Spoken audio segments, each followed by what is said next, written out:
So you're Miss Riley Gaines, Mrs. Riley Gaines, I guess you could say. What's the title that you want us to give you? You could use Director of the Riley Gaines Center and former All-American swimmer. Okay, so I mean, you're obviously on Duke University's campus. You have this national tour going on. First off, why did you choose this location as part of your tour? It's just been a mission of mine the past probably 2 years or so to get on college campuses and do what I can to really help engage and mobilize the youth. I think we're a demographic that's often left out of these important conversations. So I've been to about 80 or so different college campuses. I haven't yet been here, so to be here, this is the second stop of this semester's tour. I'm just so excited. Of course, it's a big week for Duke. With March Madness and everything going on, I come from a basketball school as well, so the energy here is incredible, and I'm just very excited.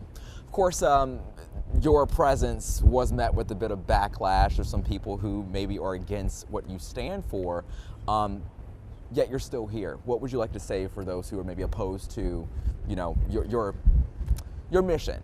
I'm still here because the message is relevant, it is crucial, and it is urgent. Look, I don't come from a place of hatred. There's no animosity in my heart towards any specific person or any group of people. To be very, very clear, the stand that I have taken, as well as the stand that's been made very clear, especially following November 5th, that the majority of Americans have taken, is a stand that is pro-woman. It is pro-safety, it is pro-privacy in areas of undressing, it is pro-fairness, it is pro-equal opportunity. Again, I'm not standing against anyone or anything, I am very much standing for something, and what I'm standing for is women. So I welcome all, of course, those who want to show up in support, but even those who maybe want to show up in opposition, because ultimately, that's really who needs to hear the message anyways. And of course, what do you say to those folks who say, like, hey, even if someone takes a certain amount of, hormones to balance things out, it's still, I guess it's not an unfair advantage is what some people would argue. What do you say to some of those folks? It's just not true. That's of course not what history has shown us through data, through these incidences or specific instances where men have infiltrated into women's sports. Again, we don't see the reverse of that happening. We don't see women, even women who inject themselves with testosterone, entering into men's sports and competing at the same level. So we know that's not true. But of course, what biology tells us. Yes, we have the data to know that, but also, again, the differences, the physical differences between men and women, they're present at conception, not even birth, not puberty, at conception. So to say that a man can become woman, President Trump actually said it today. He said there's no surgeries, there's no cosmetic procedure, there's no amount of hormones that you can inject yourself that would change who God so intentionally and uniquely created you to be. And as far as tonight's event, what is it all about? Is it about getting more students on board? Is it sort of a panel discussion? What's the format? Tonight I just want to communicate that the war on woke, it hasn't been won. I think a lot of people view issues like the one that I spend my time talking about. Look, Donald Trump is back in the White House. We don't have to worry about this anymore. He signed an executive order.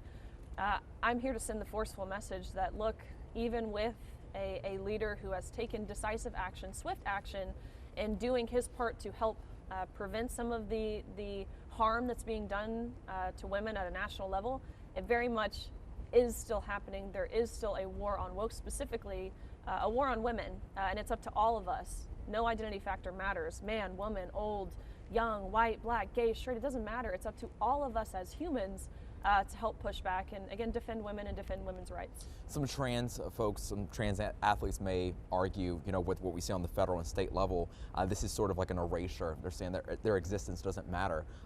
Do they have a right to participate in sports at all? Like, what would make this right for all to say, like, hey, we deserve to participate as well? Of course, there has been no bill at any level, local, state, or federal, that has barred athletes who identify as trans from competing.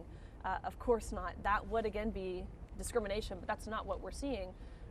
Male athletes can compete in the men's category, even those males who identify as women.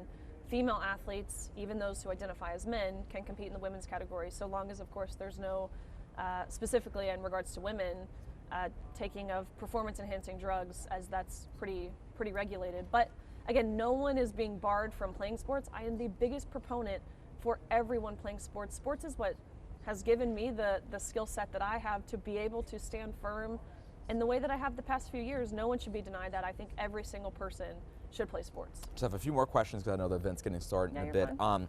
Your visit also comes at a time, just yesterday, our state legislators, they introduced Senate Bill 516. I'm not sure if you're aware of that, but I can at least give you a little bit of, so it seeks to codify definitions of sex, male and female, regulates which bathrooms people can use in some state buildings, and you can't change your gender on your birth certificate or driver's license. What are your thoughts on this legislation? President Trump signed an executive order on day one declaring there are two sexes, and ultimately this was a definitional bill defining words like male, female, man, woman, girl, boy, mother, father. We've seen 15 states at this point ultimately codify this executive order into state statute. I believe North Carolina should be the 16th state to do so. My last question for you, of course, I know that your mission pretty much started ever since 2022 when you were, in that NCAA, championship, I believe. What would you say to Lia Thomas? That was the athlete that you competed against 3 years ago. If you had a chance to speak with that athlete once again, what would you say 3 years later? I would love to explain to this individual just how harmful, let me redo this, sorry. Ultimately, Thomas isn't to blame. While yes, of course, I do believe there was a sense of narcissism and an utter disregard for the women in that pool and in that locker room displayed by Thomas. Ultimately, Thomas was following the rules. It's the rules that I have a problem with, not Thomas specifically or personally. So my message is more so for the NCAA. It is for states, it is for elected officials who aren't representing us as women how we deserve to be represented. Again, what we're asking for is the bare minimum. We want equal opportunity.